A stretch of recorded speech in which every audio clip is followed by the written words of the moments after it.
정사각형 틀 속에 사진과 영상이 매일 전 세계 5억 명이 넘는 사람들의 일상을 바꾸고 있습니다.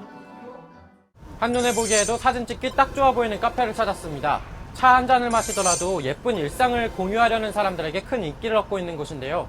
SNS는 이렇게 일상을 공유하는 것뿐만 아니라 물건을 사고 파는 시장으로도 급부상해 거래 규모만 20조 원으로 추산되고 있습니다. 솔직히 이제 파프리카가 맛있는 채소는 아닌데 너무 맛있게 과일처럼 드시는 거예요. 그래서 이거는 사야겠다 싶더라고요. 한 조사 결과 국내 이용자의 85%는 스스로 제품이나 서비스 정보를 검색해 본 적이 있고 35%는 실제 구매로 이어졌습니다. 특히 23%는 자발적으로 다른 사람에게 구매를 추천하기까지 했습니다. Or more than 50% told us was that it's a place that gives me the opportunity to interact with brands. 소비자가 더 능동적으로 생산자에 다가간다는 건데 이에 따라 SNS를 이용한 마케팅 방법도 변하고 있습니다.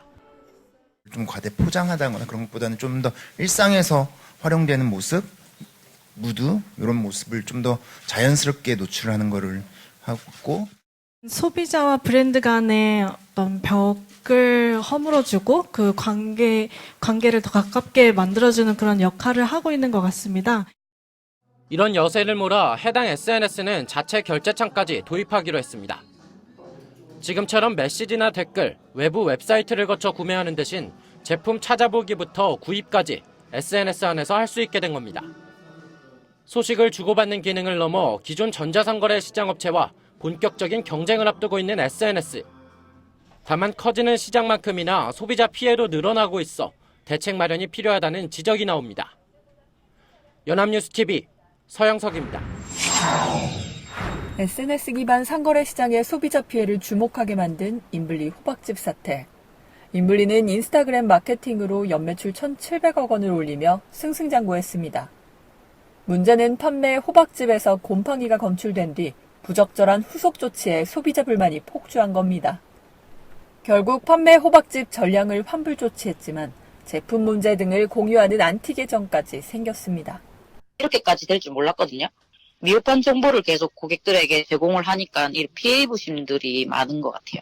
질문을 하면 기본 3, 4일 기다리셔야 되고 또 답변이 이게 복사해서 붙여넣기를 하거나 동문서답하거나 이런 경우가 많아가지고 그나마 여론에 힘입어 환불이 이루어지면 다행인 상황.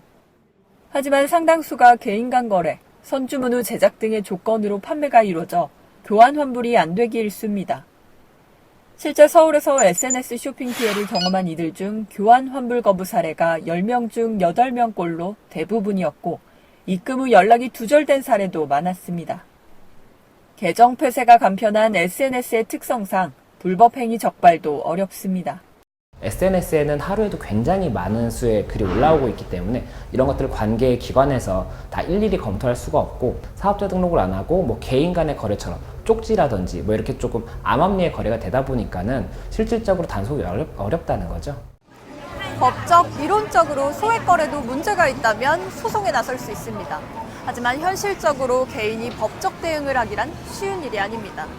SNS 마켓을 이용할 때 소비자 개인의 주의도 필요하지만 거래가 보편화된 만큼 관련 규제 법안도 마련돼야 할 때란 지적입니다. 연합뉴스TV 신세롬입니다.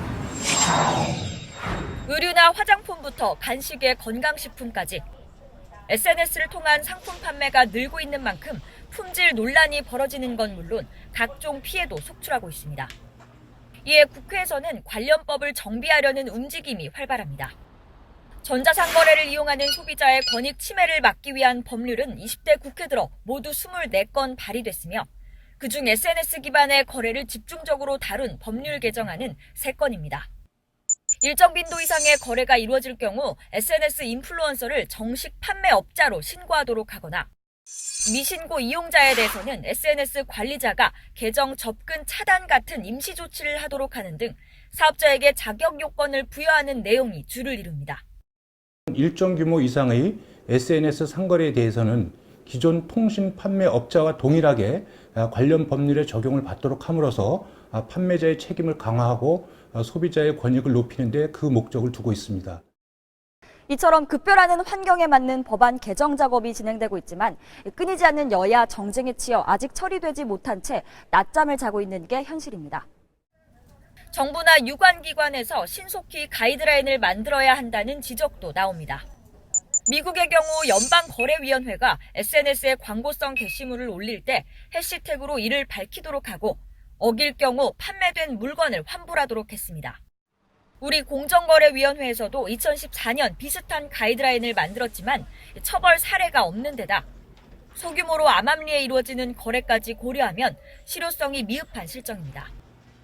전문가들은 또 물건을 사고 파는 당사자들의 인식 개선도 필요하다고 입을 모읍니다.